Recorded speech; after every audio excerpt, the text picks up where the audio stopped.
Hello, मैं हूं सत प्रकाश। Welcome study Kaif 7। आज हम आपके साथ क्वेश्चन नंबर 9 एक्सरसाइज 10.2 सर्कल का सॉल्व करने वाले हैं। अगर अभी तक आपने स्टडी कैफ 7 को सब्सक्राइब नहीं किया है तो प्लीज से सब्सक्राइब कर ले।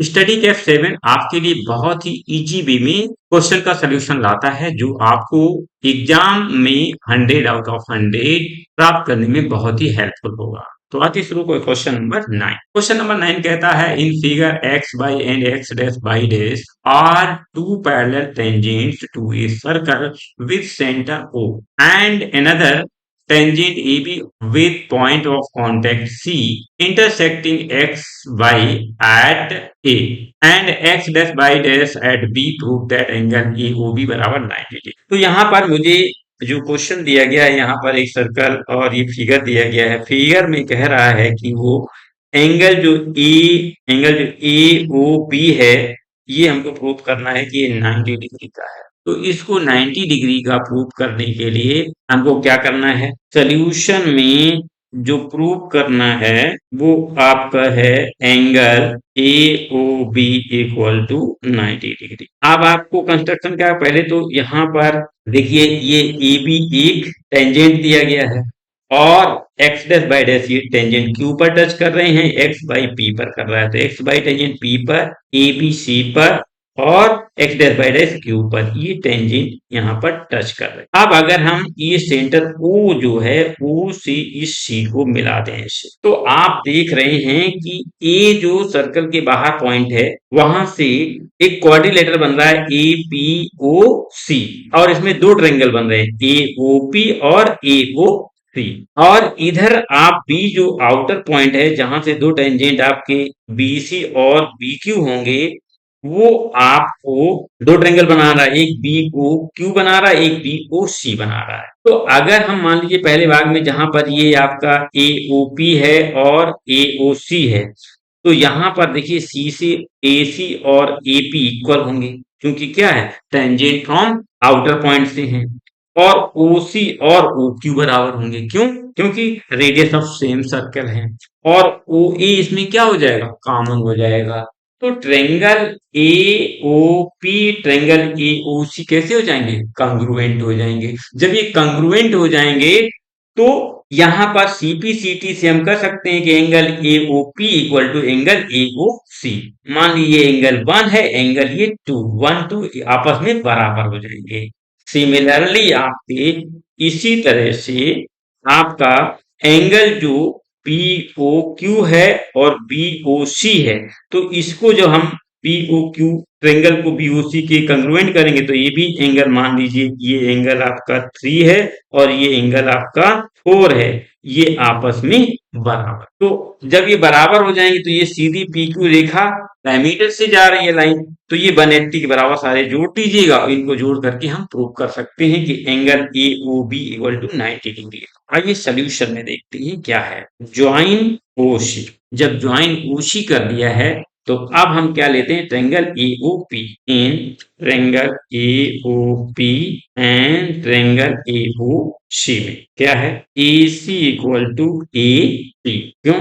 Tangent from A, tangent on a circle from A, थोड़ा शॉर्ट में लिख लेते हैं। अब O C equal to O P, radii of same circle, एक ही सर्किल की दोनों रेडियस हैं। अब इसमें आपने देखा है ओ ए इक्वल टू ओ ए, ये क्या हो जाएगा, कॉमन। तो आपने देखा है कि यहां से एपी एसी की इक्वल हो गई, ओसी ओपी की इक्वल हो गई, ये कॉमन हो गया है। तो तीनों साइडें triangle A O P A O सी की मैच कर रही हैं।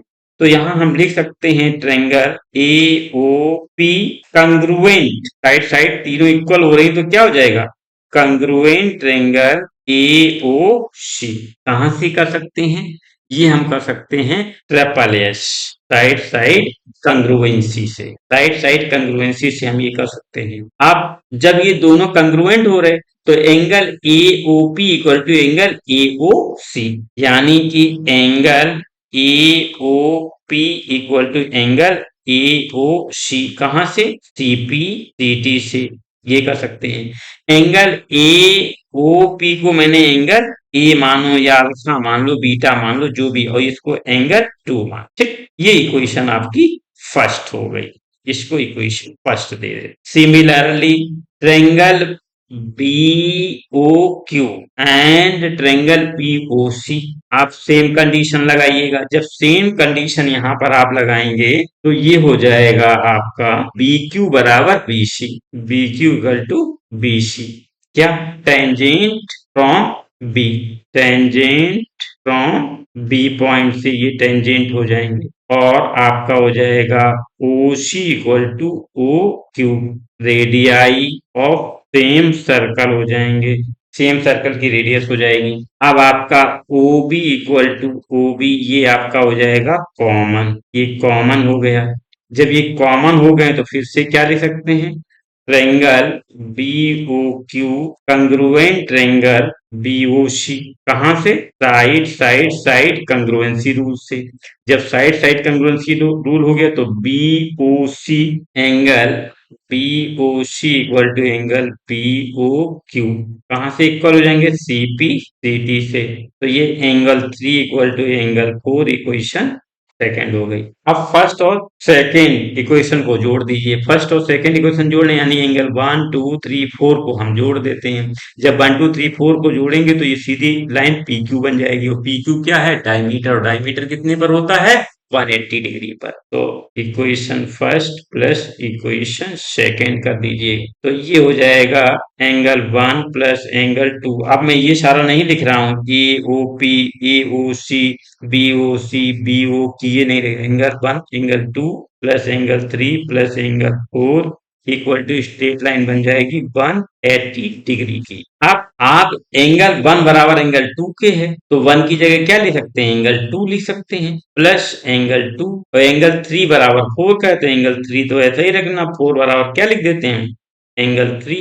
तो ये क्या हो जाएगा? ये हो जाएगा 180 डिग्री। आप जब ये 180 डिग्री हो गई तो देखिए ये 2 एंगल 2 हो जाएगा, प्लस ये 2 एंगल 3 इक्वल टू 180 डिग्री, ये हो गया। अब 2 2 इससे कॉमन ले लीजिए, यहां पर कर देते हैं। 2 कॉमन ले लेंगे तो अंदर बचेगा angle 2 plus angle 3 equal to 180 degree, ये बचा। अब 2 से इसमें भाग लगा दीजिए, डिवाइड कर दीजिए, तो angle 2 plus angle 3 equal to 180 divide by 2। तो angle 2 plus angle 3 equal to 2 से डिवाइड करो तो 90 डिग्री बचेगा। और एंगल 2 एंगल 3 क्या है? एंगल 2 एंगल 3 ये बीच में है, तो यानी एंगल 2 एंगल 3 किसको कवर कर रहा है? ए ओ बी में एंगल 2 एंगल 3 कवर कर रहा है। तो इसे एंगल 2 एंगल 3 लिख सकते हैं, angle A O B equal to 90 degree. यही हमको प्रूव करना था, यहाँ लिख सकते हैं हेंस प्रूव। ये प्रूव हो गया आपका। तो ये था आपका सोल्यूशन क्वेश्चन नंबर 9 का।